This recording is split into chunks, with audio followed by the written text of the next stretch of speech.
This is Let's Talk Brand and Business, a platform specially created to host technocrats, leaders, and industry authorities within the marketing, communications, and business community. My name is Shina, your host on this special segment. Today, it gives me great pleasure to welcome a titan in the advertising world, a visionary whose career spanned over 3 decades and whose creative prowess has reshaped the branding landscape. As the Chief Creative Officer of NASDAQ, he's been at the helm of transformative campaigns that have not only elevated brands, but also set new benchmarks in storytelling and marketing communication excellence. Beyond his role at NASDAQ, he currently serves as the president of the Association of Advertising Agencies of Nigeria, AAN, where he has promised to champion innovation and industry standard.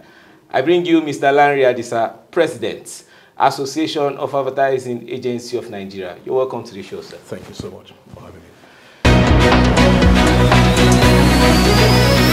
Now, let's talk brand and business. I remember 10 years ago in 2014, Mrs. Bumuke was rounding off a tenure as the president of AAN. You flagged off your interest, a campaign to be the next president. It didn't go the way you planned, but you kept focused on the same goal.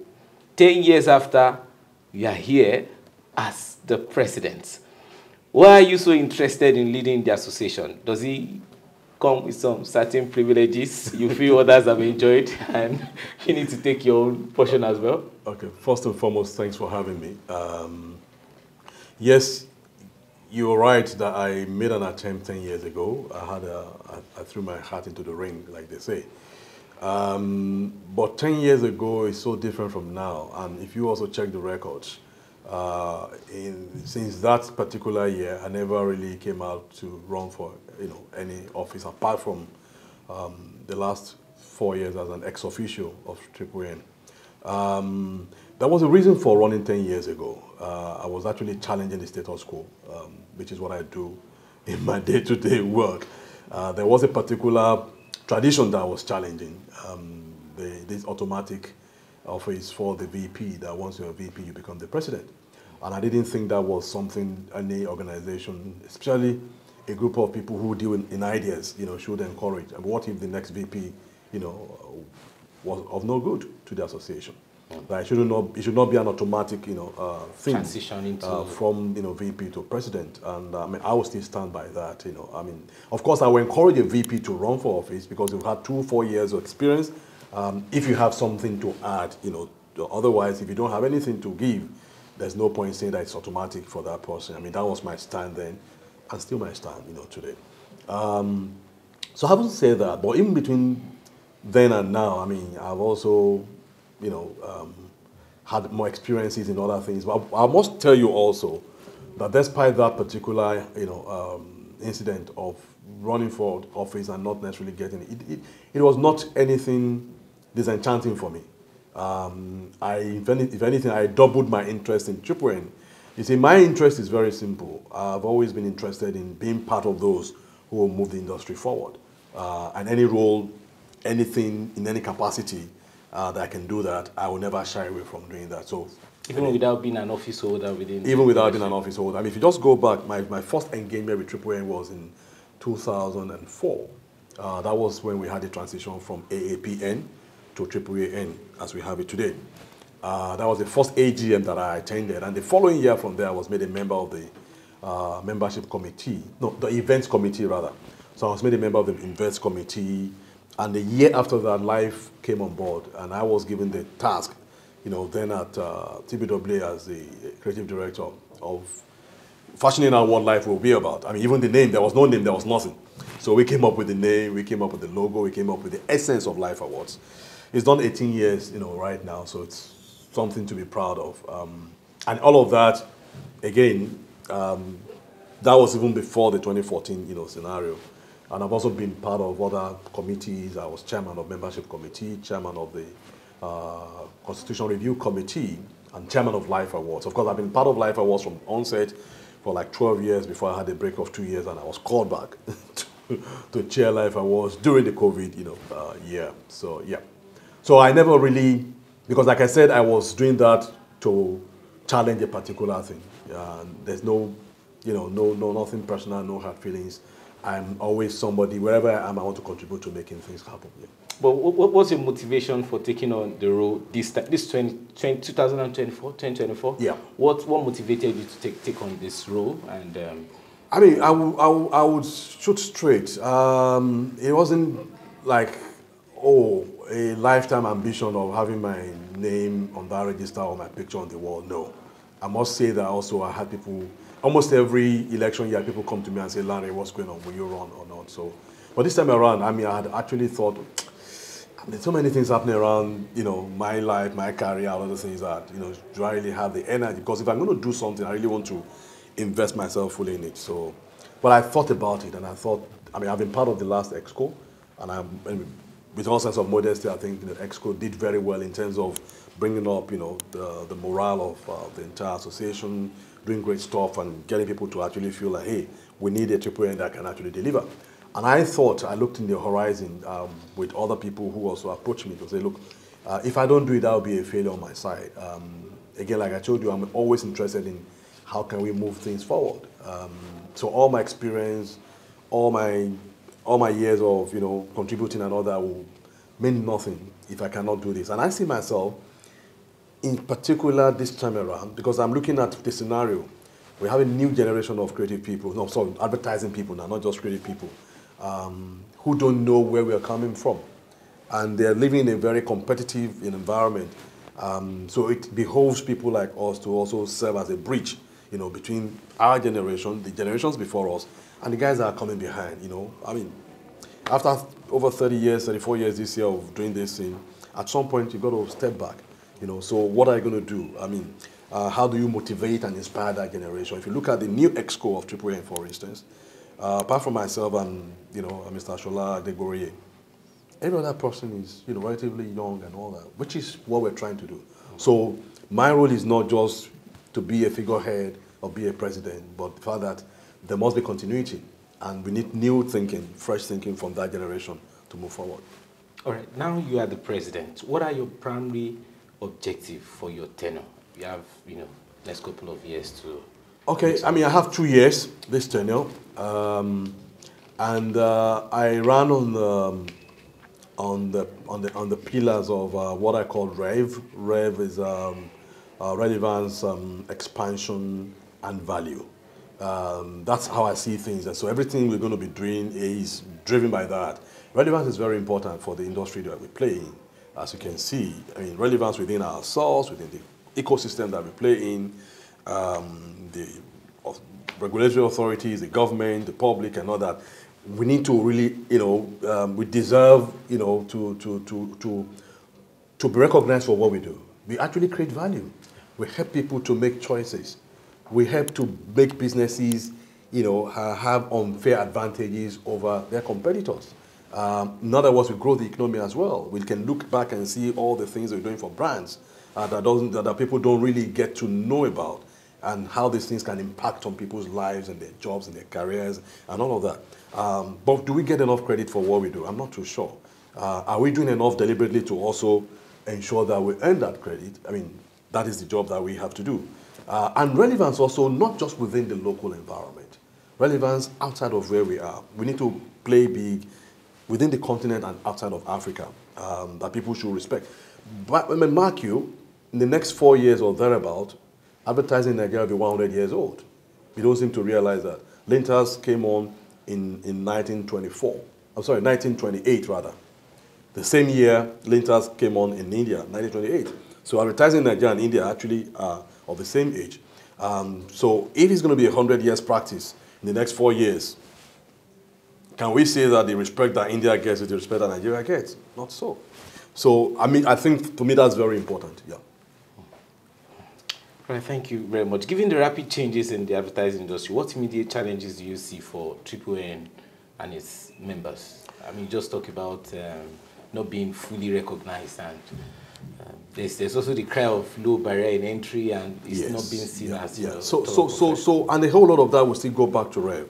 What value, what do we bring to the table? Why should you even be a member of AAN? That's something that, you know, administrations before mine have also tried to tackle, and we're getting there by and large. But I think it's important, first and foremost, that AAN plays its role also in influencing things to do with advertising. I mean, talking about the low entry and all of that. There's a lot that can happen. There's a lot that Aaan is also doing to, to do licensing, to ensure standard and all that. So we need to work actively with other stakeholders, Aaan and other sectoral bodies, to ensure that we actually raise the bar. I mean, I was having a conversation with a young agency. They came visiting, today, and they were asking, what was it like when we started? What has changed? What is new? So it's about bringing people back to what is important. In a world where technology levels everything, how do we differentiate ourselves as advertising people? It comes from here. That is what AI cannot take away. That's what all the other tech cannot take away. That is what we bring to the table that clients will value. Even if they were saying we're going to have an in-house agency, unless they're getting people like me and you back into their company, in their offices, they're not going to get that. This is where it happens. Because we work with brands, different kinds of brands, and get insights from different kinds of people, places, and we add value more than anybody else. So I think to me it's very important that we raise the standard, and raising the standard is not a AAN task. Every agency has a task of doing that. And the things that we do, the Life Awards and the other things that we do, they help to also do some kind of peer review to say, where do I stand in the committee of agencies? How am I doing? Am I comparing to my peers and other people and all that? So that is a very important thing for us going forward. Yeah. And what other challenges do you see? Would you like to tackle coming from past administration? I think there's a big talent problem, and for some reason we hardly talk about it. In what sense, sir? You have enough talent within the system? Not enough talent, and we're not even training as we should be training. We've had this talk about what we call the academy right now, the advertising academy. But it needs to really, very good efforts, good intention, but it's been a bit limited in terms of the scope of what it's been able to do. But I think for me it's and I'll tell you why it's important that we look at talent as a key issue for us. The demand for talent is higher today than ever before. So the talent that I have is not just, vulnerable from the point of view other agencies, poaching you, but the clients are going to poach you, the tech companies are going to poach you. There's a big market out there. The guy can sit at home and be working for agencies outside Nigeria. So the demand for talent is higher than the supply. And what's the quality of the training that we give to the talent? What are they being taught in school? When they come in here, what do they get? So I think for me, it's important that we invest, in that. The reason I'm saying that is that if you go to South Africa, for instance, don't even go beyond the continent. The AAA school in South Africa has trained a whole lot of generations of admin and women who have turned out to set up agencies of their own, that are beating people around the world and all of that. If you're close to 100 years as an industry, come on, this is the least we can do. It's new, it's a new day for this particular administration, but it's one of those things that we will take a fresher look at and see how we can actually ensure that. Because this business runs on talent. If you go to Cannes, go to all the award shows, it's the young people and the old people. It's a mix of the two. But we need to have a constant supply of people who are not just saying, because right now with technology, anybody can say, oh, I can move some things on the laptop, so that way I'm a creative. No. It's not that. And it's not just about creative, even strategy. How many strategies do we have? How many plans do we have? And it's only when we are able to deliberately find those people and grow them that we'll grow. Tell you what happens in our industry today. A guy works for me, and he works for 6 months or 1 year, and he gets out of here, he goes somewhere else, somebody adds, a 50,000, 100,000 to his salary, he's gone. He makes the round, leaves that place after 6 months, 1 year, goes round, blah, blah, blah, blah. 2 years later, he comes around and you want to talk to that guy and says, oh, I'm now worth X, Y amount of money. But what exactly are you bringing to the table? What knowledge are you adding? So that is a big problem. But see, when you have enough talent, it's competitive. Go to India, that's what you find. Go to South Africa, that's what you find. Yeah. What are you doing? Because the past administration did a lot in terms of bridging the gap between school and the reality. So there's a few meetings in conjunction with Aaan. What are your plans? So like I said, it's early days. We have a plan in that regard. Just just watch that space, and I will put it that way. But we have a plan. Seriously, we want to build on what was done before. I mean, it's a genuine effort. I mean, there was also some kind of partnership with the Henley Business School. I remember, from the past administration. We look at what is possible, but it is a key thing. If there's anything that is like a legacy, project or stuff that I'm passionate about, it will be that. And I'll tell you, it's also a bit personal. It was never my intention to start an advertising agency. That was not my ambition. If there's anything, my ambition was to start an advertising school. so you get the point I'm making now, because I know the value of that. I know people who have come into agencies where I've worked, and even here, with no experience at all. Just throw them in there, give them all the training, give them all the exposure, give them all the confidence, and they're what beaters today. Some of the guys that came in as interns at TBW with me are creative directors and all of that today. So why shouldn't we be looking that direction? That's great. The advertising industry in Nigeria has evolved significantly over the past almost 100 years, like you said. You've been here since the days of the likes of Chief Akinodusi, the Chief Olufalomo, active days of Mr. Biodun and the rest. I mean, 30-something years over now. And what do you believe has been the most impactful change during this time? Many people don't even believe that there were days we used to have the visualizers and not, now that people depend on Adobe Illustrator and things to do design. What do you believe has been the most impactful change during this time? But I think first we need to give kudos to the giants that came before us. They've done very, very well in terms of the practice, in terms of nurturing talent, nurturing people and growing them. And also the specialization that has come over time. I mean, back then, everything was under one roof. At some point later, there's a PR agency. There was never a PR agency. There's a media independent agency. Yeah. There was never any such thing. The media guys were the poor cousins that would always take the last presentation back exactly, then. A whole lot of stuff. Then, of course, there is technology. So if there's anything, the defining thing is technology.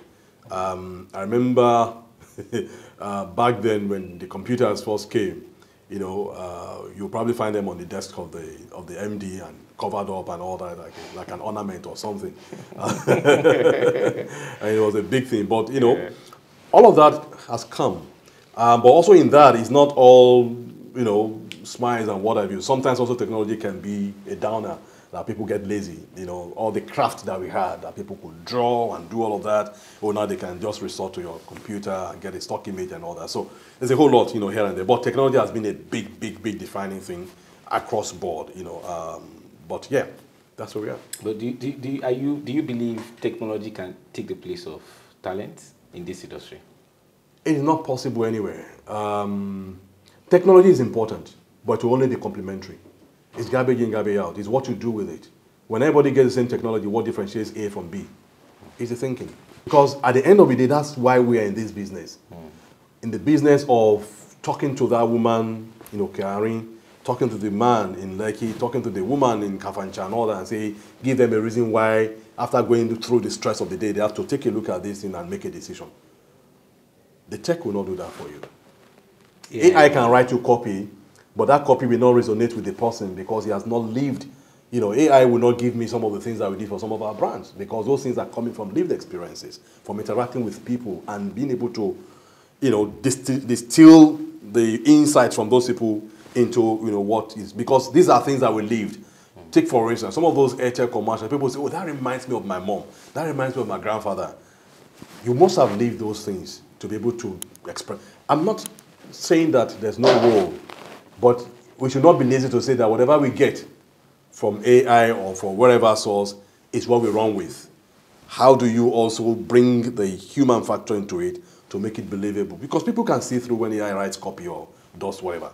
The human factor, the human element, the emotion, will always be very critical. So what are some major trends shaping the Nigerian advertising industry, and how should agencies adapt to them or prepare for them? So I think we've spoken a bit about that. Tech, very important.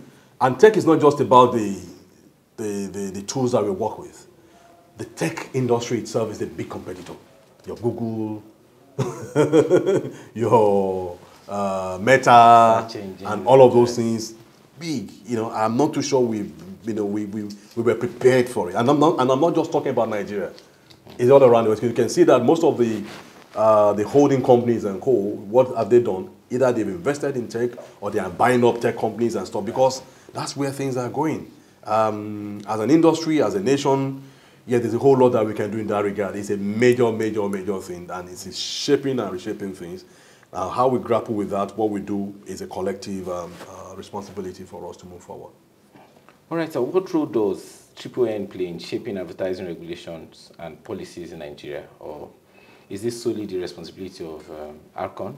Especially now that critics believe the HAS, the head of secretarial group, is being torn apart. We have Advan that way. Just of recent, Aaan is also saying, there's this bill they're pushing forward. So there are two things here. In terms of the regulation, Aaan is the body that is given the right under the law to regulate advertising. And it's a good thing, because we live in a society where, left to our devices, a whole lot can happen. I mean, other climes do a bit more of self-regulation. And maybe self-regulation is destination, but we will get there at some point. But right now, we are in the regulated, environment, which is fine, But Aaan doesn't just, work in isolation of the industry that it regulates. So if Aaan is going to come up with anything and whatever, Aaan will consult with AAN members, with X-Man members, Aaan members, and the rest of them, so that at the end of the day, we can get their input into what is about to come, so to say. Now, will they take on board everything that you say? Because whatever I say also will be mainly my interest. So it's for them to look at the collective, industry interest and say, how do we ensure that, there's a 50-50 win-win thing for everybody? But like any organization, it's always work in progress. So that is what I see about how we influence what happens. And when we have, issues with some of the things, the policies, of course, we create room for engagement, for dialogue, to say, look, this is what we feel, this is what our members feel as well. And they listen, in fairness to them, as it were. Back to what you referred to with the HSG. HSG is not torn apart, I'll tell you. Yeah, there's a difference of opinion on one or two things. I'm the chairman of HSG. I'm not sure if you know that. Yes. Okay. That's what I inherited. And success for me will be in being able to reconcile those differences, that everybody can come back to the table. I think the key one would be the Advan. They had pulled out before I came on board. There's nothing wrong with Aaan. Yes, Aaan, I know. So Aaan, in the interest of their business, so to say, I'll put a quote there, are supporting a bill that was sponsored by a particular senator. But we've also looked at it and thought, look, this may not necessarily be the best in the overall interest of the industry. And we've expressed that opinion. They've expressed their opinion. But it doesn't mean that we are torn out. They are still a big part of HASG, as it were. So I don't think we should worry about Aaan or whatever. The Advan, I believe Advan, the Advan president has called me to congratulate me, by the way. So we're not enemies. We'll be able to reconcile. So are you taking steps to bring Advan back into the fold? All that is in the works, yeah. Okay. However, some critics also believe Aaan is always taking side with AAN. Maybe because the man, the new sheriff in quotes, is in charge, has his background in AAN and other sectoral bodies. Can I say something? I think that's rather unfortunate because when people, I don't know where that is coming from first and foremost, but if you take a poll of people in AAN, I'm not sure they will agree with what you're saying. I think it's been fair to everybody. Whatever people are feeling in their sector, we also have our own things that we feel. It's not in any way partial to, and I'm not saying this because I'm president of AAN.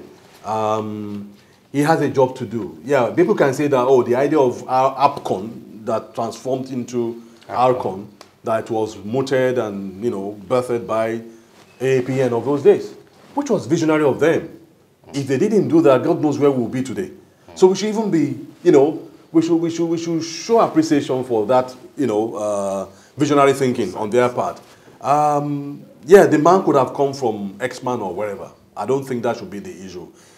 From what I see, And from what I have known before I took on this office and what I know today, he's very fair to everybody.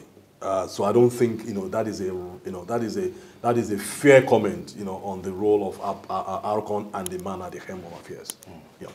All right. So how does this association under your tenure plan to work with government bodies like Aaan and other sectorial groups to ensure fair practice and standards in advertising, especially on issue of capital flights, the payment terms, delay and the rest is being almost for ages. Yeah. So there must be constant conversations, engagement, point, and we must be able to express, our interest in a way that is civil and fair to the other person. I mean, talk about the credit terms and all of that, for instance. I mean, that's one of the contentions, that led to this advance thing. But we see if you don't come together.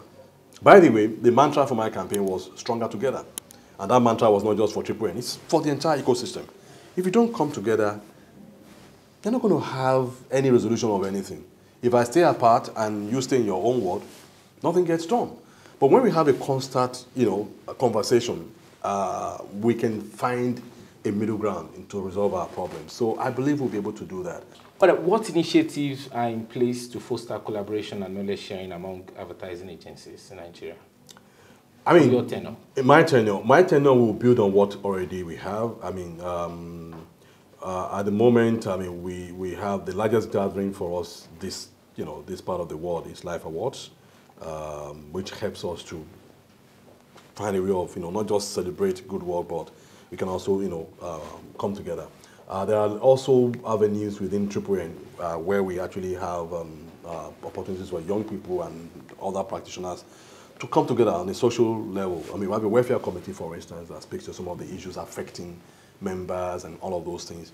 There's Life and Direct, which is a program which I proposed to the then EXCO during the COVID period, which is more of a platform for conversations about the industry, and we invite people, all sorts of people within and outside Nigeria to talk about some of those things.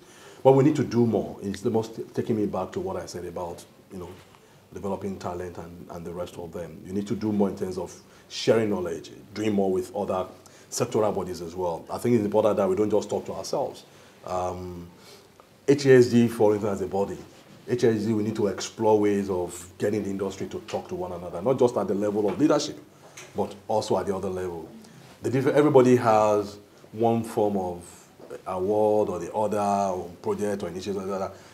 At what point do we start, bringing some of these things together and collaborating on some of those things? Those are the things to look at. Part of the conversation from the National Advertising Conference, I know that there was this desire to see that all the sectoral bodies can actually have almost like a bit of an umbrella, kind of a pseudo-umbrella kind of thing that allows us to come together and do stuff together, like they have in South Africa, for instance. So those are things we'd like to explore. So it's beyond just AAN, it's a larger industry. There's a whole lot that comes from us, interacting with one another. That would be fine, at least to appeal to some of the aggrieved members of the sectoral body. On a final note, what do you envision for the future of Nigeria advertising industry over the next decade?